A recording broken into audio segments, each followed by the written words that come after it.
What's up, everybody? It's Alex from Heavy New York, and on the phone, we got Elliot from Beneath the Massacre. Thank you for your time today under quarantine. No problem, no problem. Always available in these days. Yeah, exactly, right? There's nothing but availability. But I do want to say that, I know we're in an unfortunate time, but Fearmonger, your latest record, is absolutely kick-ass. You just want to talk about how the making of this record was and the recording and all that fun stuff? Oh, yeah, well, thanks. First, thanks. Fearmonger was very, very long and complicated to write because it had different stages. We started writing it right when after we put out Incongruous, like back in 2012. So I would say some of the tracks were written in 2013 or something. But we had lineup problems. We all had like different things going on in our lives, so we kept pushing it back, but always slowly working on it. So that's why it took such a long time to finally. Even the studio was long because we all had jobs, and so we were trying to make studio sessions like weeknights and weekends and stuff like that. So so it was very long, like a part-time project that took a lot of our time. So that's why it was years in the making, and we produced by Christian Donaldson, one of our good friend from Cryptopsy. He did an amazing job on the sound. I don't know. I don't know what else to say. On the process itself, I could talk for 2 hours on the process itself. So I don't know. It was long. To say it was long. Long is an understatement. Just to give you a feel, Incongruous, the last album that came out, I was just finishing high school when that album came out, and now Fearmonger 8 years later. Yeah. But one thing I was curious about is, because you mentioned that you were working on these songs for quite a long time. What we're hearing in Fearmonger, was this how like a lot of those songs were originally written back in 2013, or did like they change completely? No, the song we wrote back then, that's the thing. The process was really like slowly but surely. What we did in 2013, like the songs are very, very similar on the album. Like it was very a slow process, but there was no like backlash to it or anything like that. It was just we would wrap up a song and then start a new one, and then maybe 6 months later, hey, I think I finished a song, check it out. And so that's why everything took time in between every step. During the last year, though, once we solidified the lineup for the recording and like the producing and everything, once we had the studio date, things kind of like shifted with this, got to another level where Chris started to put out more songs. So there are more songs that are recent, but in general, we were writing like all along this entire time, and there are so many risks we didn't take, some tracks that so we could probably write another album with just like outtakes and stuff. Incredible. Being that this was the first album in 8 years, so is Fearmonger like a follow-up to Incongruous, or do you think that this was like conceptually this kind of stands out a little bit more in the Beneath the Massacre catalog?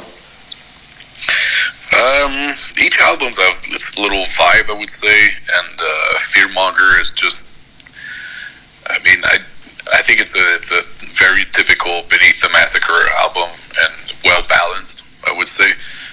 Incongruous was very, very hectic, and we didn't really put any breakdowns, and the only breakdown groove we put in that album, we made it the title track just because exactly we wanted to make it like a weird album, and I think it reflected where we were as a band back then. But now with all these years having time to write the music and like no stress, we didn't have a record label telling us when we should release an album, so really nobody really cared, and we were in the shadow doing what we like, and it's writing fucked up music.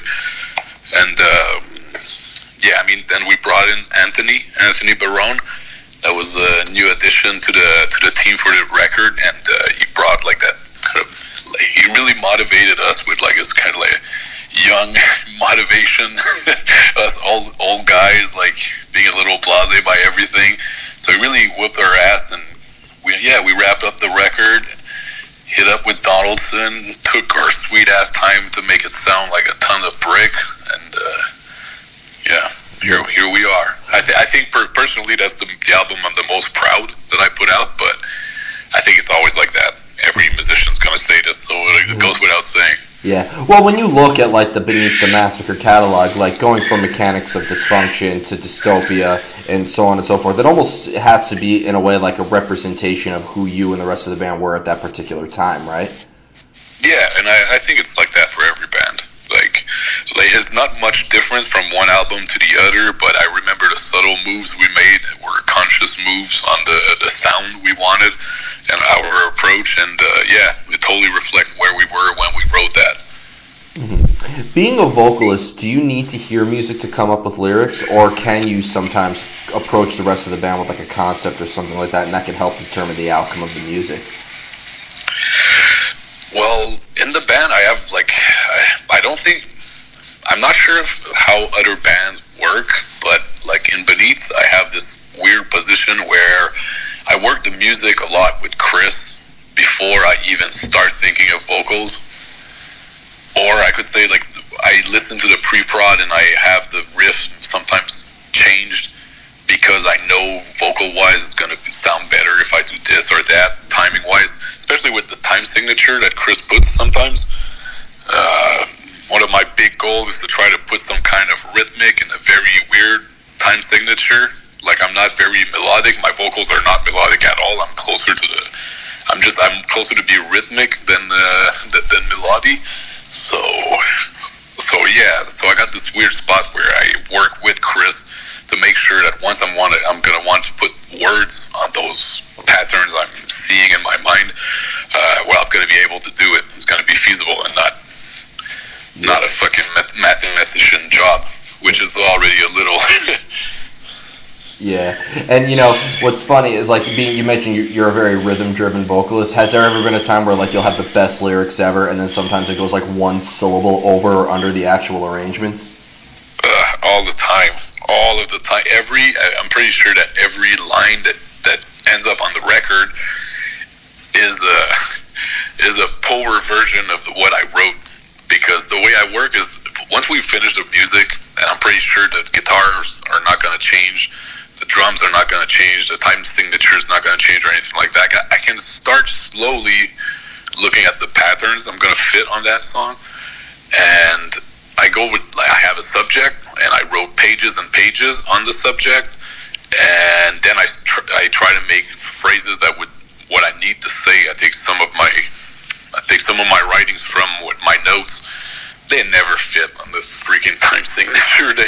So I always have to Frankenstein pieces and try to get my point across while fitting the time signatures and all the weird patterns that we're writing. But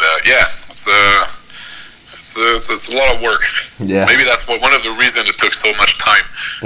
I love that term you came up, Frankensteining vocals. That's amazing. You should patent that. Well, actually, it's Frankensteining. We always say this. We always use it in when we do this for music. Also, like we will take a few bars of you play riff A, play riff B, and then you play riff C, which is a composition of like 2 bars, like 4 bars of riff A, and then 4 bars of riff B or something. So we often do this in all of our writing. Yeah, which is funny because I listen to the riffs in Fearmonger and I don't see it doesn't sound like a copy and paste sort of mechanic at all.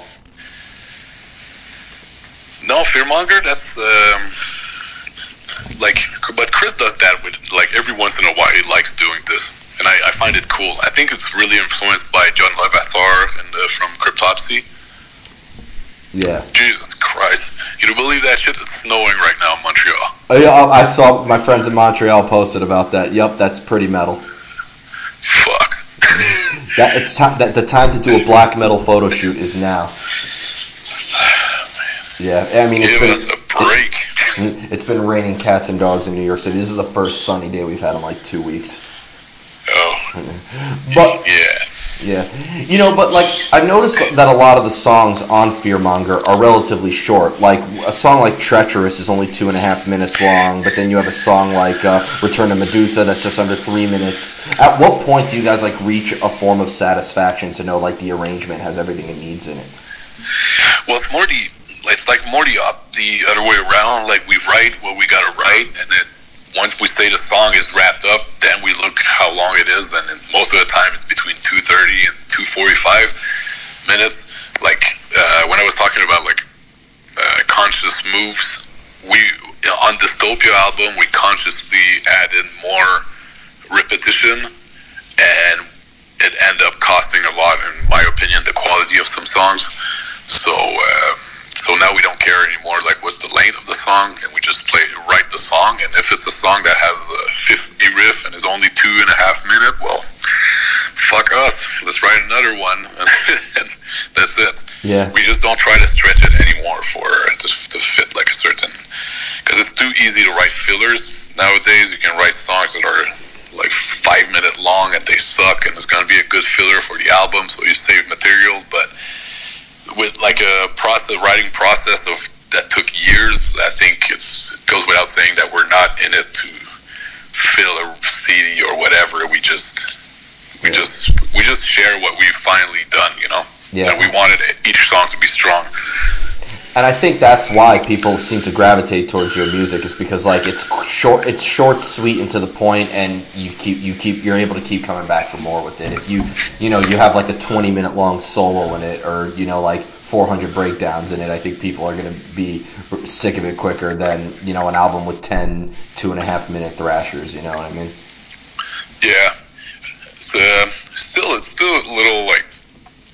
little intense in my opinion. I mean, I don't like sometimes people offer us the headline shows, and I'm like,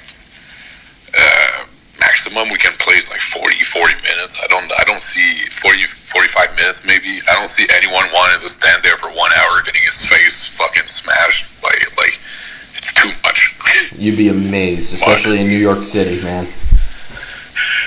But yeah, maybe one day. Yeah. Maybe I'm just too old. I don't understand it, because man, that's really intense. Maybe even some of my favorite aggressive bands, after half an hour, I'm like, whoa, okay. Yeah. That's I mean, look at Summer Slaughter, because like Summer Slaughter has like 11 bands on a bill that are all death metal or deathcore or whatever, and like you're not only that, but you're inside the same venue, looking at the same stage from like 2 p.m. to like midnight. So, gotta be a bit of a masochist, I guess, right? Yeah, that's crazy. But yeah, I mean, we would. Well, I've noticed you've also toured with like a variety of different bands, like in this sort of heavier genre. Like you've toured with like more deathcore oriented band like Job for a Cowboy, but you've played with like bands like The Faceless or Gojira. You were just recently on tour with Origin. So have you noticed maybe like a different reaction depending on like the tours that you've been on? I mean, you were on tour with Darkest Hour, and to a lot of death metal fans, that's like share to them. Yeah, I mean, I think that's one of our strengths since we started. We had this type of death metal sound, but the breakdowns were clearly attracting a lot of the more like deathcore and scene kids, they call them, and so we got lucky on some of the tour. We got like a lot of exposure, but other times it didn't fit so good. So I'm just thinking like there was 1 year we went from Behemoth tour to another tour was with Emure, or something like that, and that was a wide range of people, and yeah, so I think we got lucky and fortunate to be invited by all these bands that didn't mind that they appreciate what we were doing, because there's not really a scene of what we're doing, or I mean, for a little while there's not that many headlining bands in tech death. So yeah, and I mean, I've seen Obscura headline, I've seen Beyond Creation and Archspire headline, and like they're always great, but like it's usually at like smaller like places like clubs and stuff.